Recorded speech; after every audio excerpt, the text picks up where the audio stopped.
Najbolji kuhar danas koji je skuhao fiš. Broj 35. Prvo mjesto broj 35.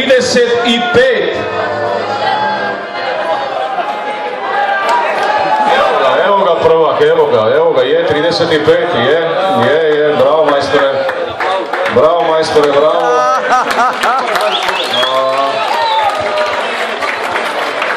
Molit ću vas jedan veliki aplauz za takmičare. Za Samira Župačića. Evo ga, dečko je prvi danas.